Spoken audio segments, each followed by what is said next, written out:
Hey, happy Monday, everybody. I hope you all had a really nice weekend, and I hope you haven't forgotten what's going on in No Talking so far. So, lunch has begun. The kids have already started their contest, and there was just one goof on the part of the boys.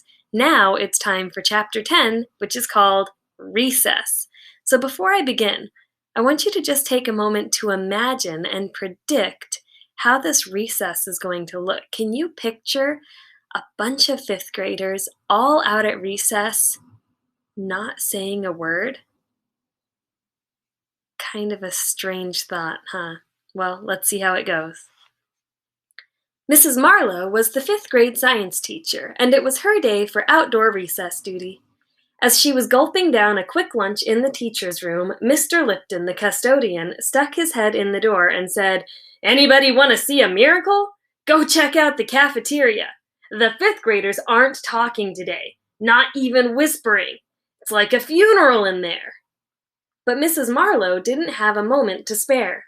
She finished her lunch, grabbed her coat, and hurried outside to the playground through the gym. Even without the heads up from the custodian, it wouldn't have taken her long to figure out that something was different at outside recess today.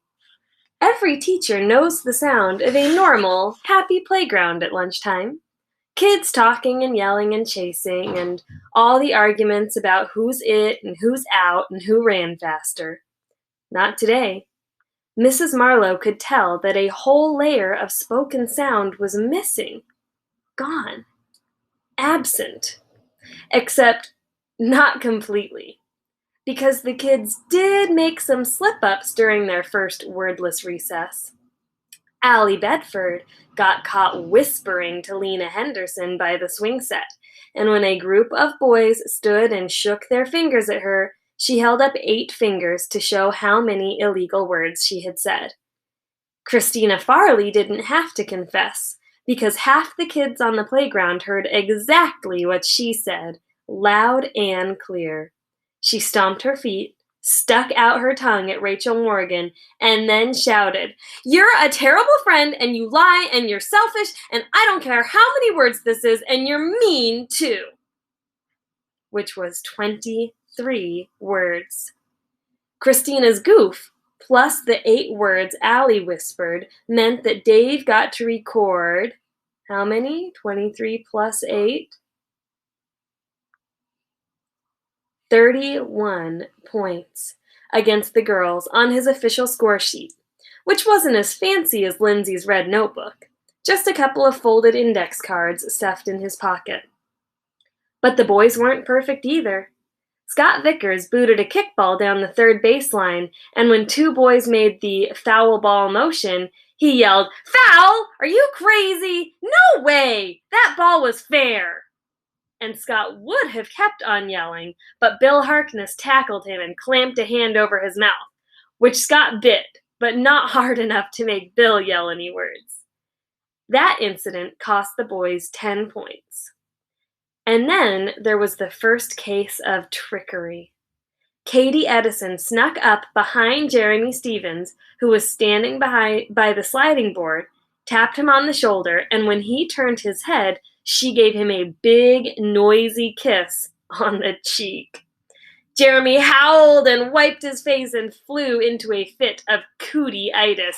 "Ew, yuck! Why did you do that? That was so gross! Yuck! Help me get this stuff off my face."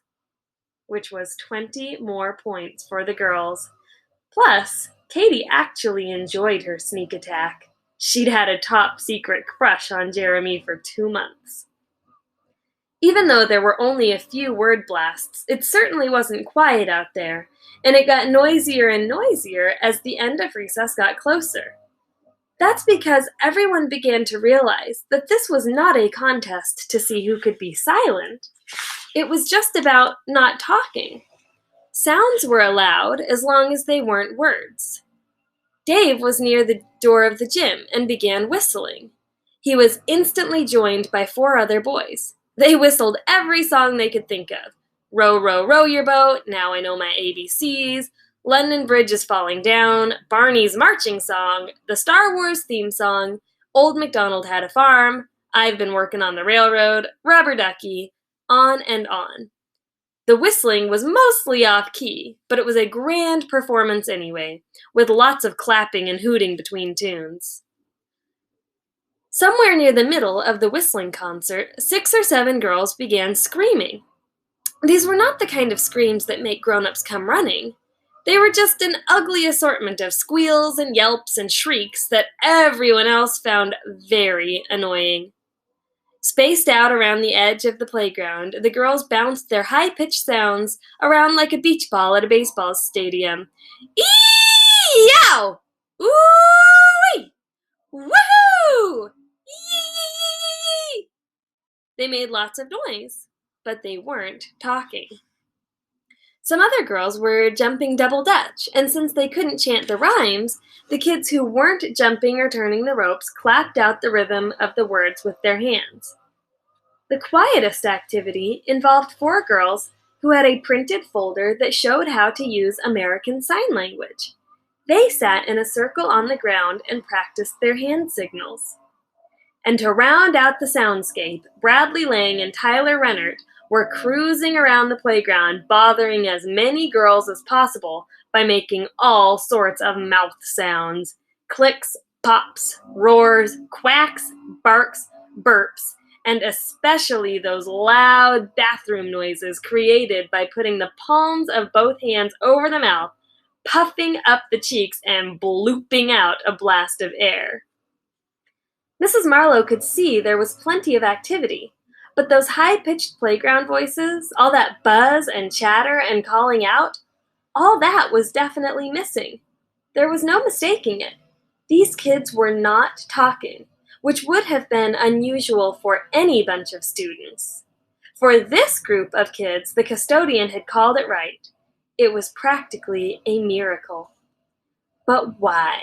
There had to be a reason why they were all acting this way. And as a science-minded person, Mrs. Marlowe was curious. So, as she stood there thinking, Mrs. Marlowe began to adjust her afternoon lesson plan. Because in about 10 minutes, 26 of these 5th graders would be sitting in her room, ready for science class. And there was nothing Mrs. Marlowe liked better than a good experiment. Well, I hope you enjoyed that chapter. Tomorrow we'll read chapter 11, which is called Questions and Answers. Bye, everyone.